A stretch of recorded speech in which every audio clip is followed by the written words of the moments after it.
what Violet's trying to say is, what will they think of next is scuba diving simulator. You know what they say, Violet? Realism is everything. We've also got an A to Z of computers on this week's programme. Our main review is Super Bomberman on the SNES. And I'll be looking inside the biggest computer we've ever had on Bad Influence.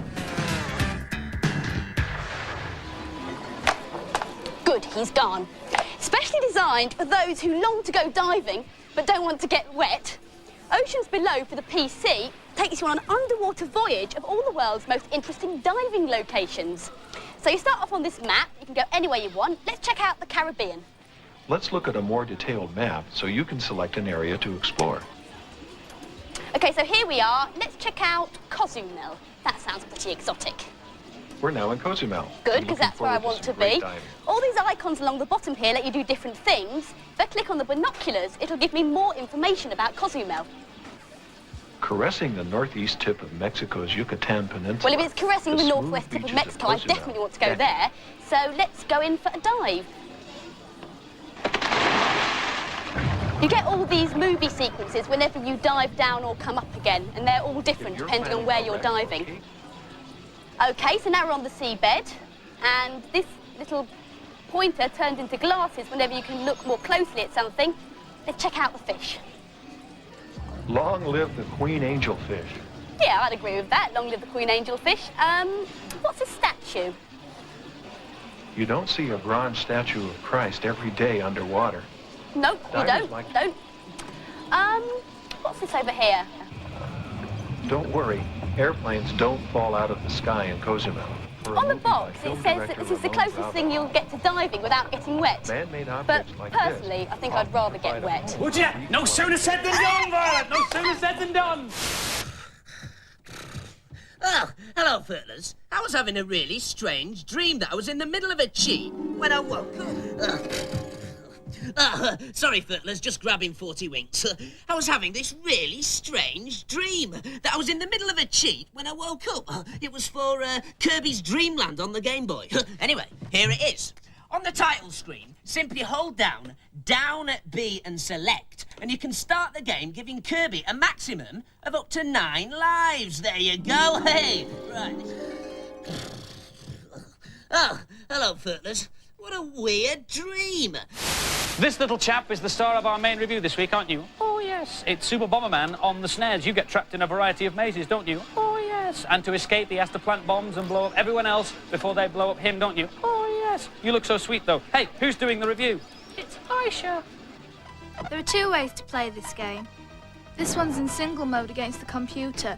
Isn't really the best way to play it, though. This is level 6 of the single-player mode. The idea of it is to kill the enemies and then go on to the next level. Just collected a power-up which allows me to cross over the yellow blockages. Can collect a range of power-ups. I've just bombed a wall that'll kill these enemies. Some of the enemies are harder to kill than the others, such as this yellow one at the top which takes 2 bombs. This is really the best way to play it. You can use 4 players altogether and the game really comes into its own. Gets a bit hectic at times though. The idea of it is to bomb each other, and someone's just killed me. And the one who's left at the end wins. In order to play 4 players though, you need a special piece of equipment called the multi-tap. The graphics and gameplay are pretty simple, but it's very playable. In fact, it's seriously addictive. This is a brilliant conversion from an old Amiga classic. This is an excellent game and brilliant fun to play. And so the final scores for Super Bomberman, the girls gave it an enthusiastic 4 out of 5, and the boys gave it an explosive 5 out of 5. You can never be sure with the weather, can you?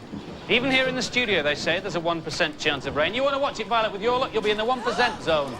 Now to this week's report from Z, the latest from his part of the planet, Boston in the States, where he's on top of a weather station. The weather is the hardest thing to forecast because the wind, clouds, and atmosphere together make a very complex system. You need enormous computing power to make all the necessary calculations to work out what's happening now, never mind what's going to happen in the future. One of the world leaders in developing computers for use in weather forecasting is a company called Thinking Machines. This awesome beast is the most powerful machine they make here, and it's called the CM5. It costs a cool $30 million and is a parallel computer. Ordinary computers have only one processor that can only handle one calculation at a time. So if you had a small home computer, it would take you over 5 years to work out tomorrow's weather forecast.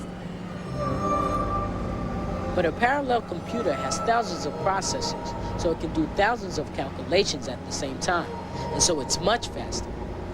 Each of these processors is 100 times more powerful than a home computer, and there are over 1,000 of them in here. Weather forecasters develop models of the weather system. They divide the air up into shapes like this, or more complicated ones. The computer then takes a look at what's happening to the moisture and wind in each block of air, based on information gathered from satellites and weather stations. The two main factors which affect the weather are the temperature and the activity of the ocean and the atmosphere above it. The simulation models are tested using real data. Even with a big computer like this, the problem is deciding what information to simplify and what to leave out.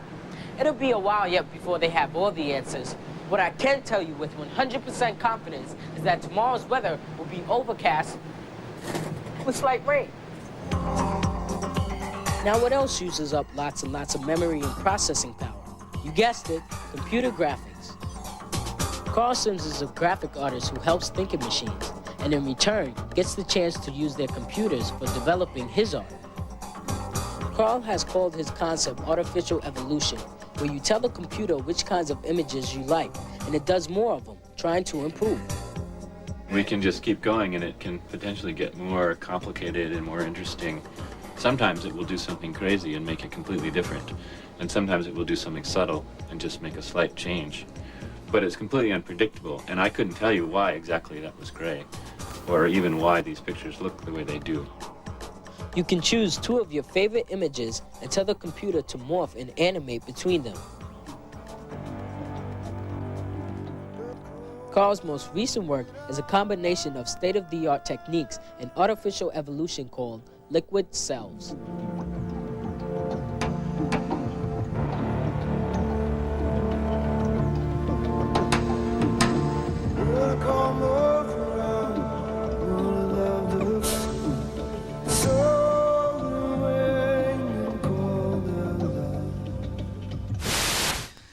Hello again, Scrotty Footless. I've built my very own supercomputer. But unlike any other Scrotty supercomputers you may have seen on this programme, I've made mine entirely out of tiny, miniature components. And this is it. I call it the Small Parallel Operations Transputer, or SPOT for short. I can program it by inserting my finger into this orifice. I think I'll ask you for a cheat for Prince of Persia on the SNES. So here we go. Prince of Persia. Ow, ow, on the SNES. Ow. Now, once it's calculated the cheat, I can access it by doing this. On the code screen, enter H8J12 plus Y, and you'll be whisked to the end level with 15 potions ready to do battle with the Grand Vizier. So that's H8J12 plus Y, yes, and we get to the final level, yes, with 15 potions. Hey, great! Oh no, the supercomputer, it's fallen off. It must have gone right inside. The square root of 42 is 6.4807. 465 divided by 7.9 is 58.860. The population of China is 1,083,889,000. And now for some more games reviews. Burning Rubber is yet another race game for the Amiga. This time you're whizzing around roads in Europe and the United States. Simple enough? Over to Ian. This is a very basic game with no redeeming features. The graphics are very poor and the car handles very badly, no matter which one you choose. You get this really odd view out of the car. You're looking out of your front window and you see your own car in front of you. This is the Barcelona track. After a while of watching it, the banding on the road made me feel sick, and it's really obvious that the road is moving instead of the car. The background is absolutely pathetic. There's nothing in it. There's no detail on the game, and the obstructions are really unrealistic. Nowhere in the world has these lumps of rock on it. The car looks like a cardboard cutout. It's got no perspective whatsoever. Can't see the point of this game. There are loads of good race games on every system, and this has nothing new to offer. I think I'm being more than generous giving it 1 out of 5. The graphics are rubbish and there's no playability. The graphics are poor and it's no fun to play. And the scores for Burning Rubber, not good, I'm afraid. The girls gave it 2 out of 5, and the boys a dreadful 1 out of 5. Thunderhawk is a 3D helicopter simulator for the Mega CD.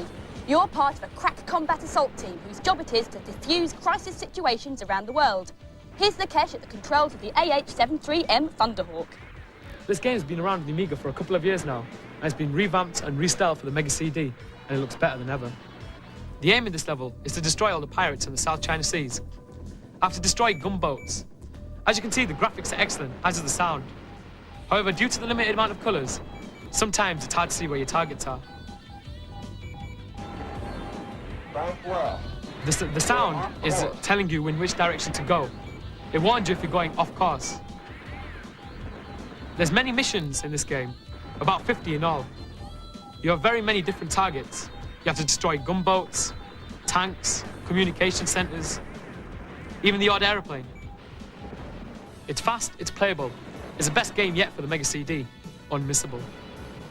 I love the music, and the graphics are fantastic. It's worth getting a Mega CD for. It's a heroic game with brilliant music and amazing scrolling. It's great fun. And the scores for Thunderhawk, the girls gave it full marks, 5 out of 5, but the boys marked it down slightly for having less than perfect control. 4 out of 5 from them. Bad Influence now presents the definitive A to Z guide of computers and computing, starting with A. Well, that's easy. A is for Andy, the young, immensely talented presenter of Bad Influence. B stands for boss, also known as end-of-level baddie. That's the big mean character in a game that always seems to get you just when you've nearly finished the level. C is for console or computer. On a console, like the Mega Drive or the SNES, you can generally only play games, but on a computer, like the Atari ST here, you get software packages that let you run things like word processor, computer-aided design, or this, a paint package. D is for disk. Compact, floppy, or hard. They all do the same thing, that is store information. The difference between them is how much information they can store. A floppy disk can hold as much information as half a telephone directory. An average hard disk, which is normally found installed inside a computer, can hold as much information as 100 telephone directories. And a compact disk can hold 5 times as much again. E is for exclusive, something we do a lot on this programme, that is, show you things that you haven't seen anywhere else. Like this, Dragon's Revenge, the follow-up to the brilliant Mega Drive pinball game, Dragon's Fury. F stands for Fertler. That's someone who thinks there's nothing as much fun as tinkering with the innards of a computer. They tend to be rather badly dressed, like our chief techie Fertler, Matthew. G is for graphics, an easy one this. Graphics are just any picture that you see on the screen.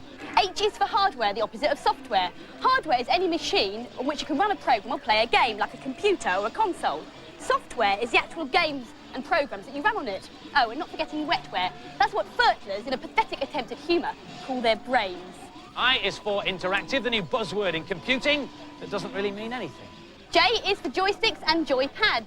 Both do the same thing. They let you control a character or an object on screen. They come in all sorts of shapes and sizes, from this joypad to this joystick. K is for kilobits. Kilo means 1,000, as in kilometre or kilogram. So kilobits is 1,000 bits of information. You need 8 bits of information to represent a number or a letter. So in a kilobit, you get about 125 letters or numbers, or about 3.5 entries in the phone book. L is for level select. That's a series of letters or numbers, and when typed into a game means you can jump to a level rather than have to play through from the beginning. So here on Megalomania, I've got C, P, F, D, G, L, L, T, U, M, A, and that'll take me to the mother of all battles.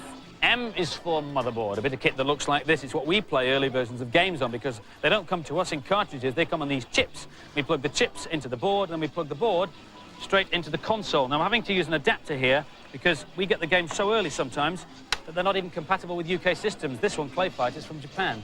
N is for Namrud, a sad techie Fertler. O is for obsolete. Sadly, in the world of computing, no sooner have you unpacked your Mega Hyper Cheetah entertainment drive system than they release another one for twice the price. P is for PC, which literally stands for personal computer.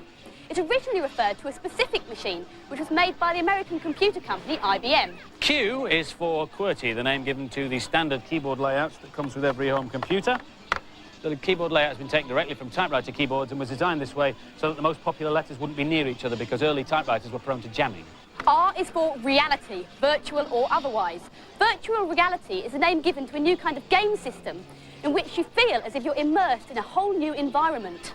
S is for sprite, which is the technical name for a block of points that move on the screen together as one, like Sonic or Luigi here. T is for techie talk. That's when the diphthong ophthalmic paracetamol flanger doesn't interface with a turboclystron gyro. U is for user-friendly, which roughly translated means quite difficult to use, as opposed to non-user-friendly, which means totally impossible to use. V is for vaporware. That's something that's promised by a manufacturer but never quite materialises. Like the Action Game Master, which is a SNES, a NES, a Master System, a Mega Drive, and it's portable, and I'm a monkey's uncle. W is for Windows, which is a software system that lets you control your PC using a mouse and clicking on little graphics like these called icons. X is for X-rated. Games companies are now beginning to give their games ratings like the movies. The latest game to get a rating is RoboCop vs Terminator. The box has got a 16 sticker on it. Y is for yogurt, which is very bad for your computer if you spill some on it, so don't. Oops! Z stands for Z Wright, our American correspondent. Z, the single letter Z, is his real name. His mum called him that because she decided he definitely was her last child. The largest land mammal is the African elephant, which can weigh up to 7 tons. On a right-angled triangle, the square on the hypotenuse is equal to the sum of the squares on the other two sides. Oh, phew! I thought I'd never stop knowing everything ever again. My final cheat for today is for Aliens 3 on the Mega Drive. E equals MC squared.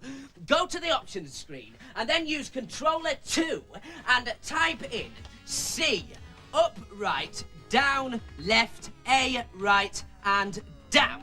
Then use controller 1 and start the game, like so. And if you want to skip levels... E equals MC squared. Simply pause the game, like so, and press C-A-B. And you'll be warped forward. Hey! John Logie Baird invented the television in 1925. The famous poem, The Rhyme of the Ancient Mariner, was written by Samuel Taylor Coleridge. The area of a circle is equal to pi times the square of the radius. Right, that is it.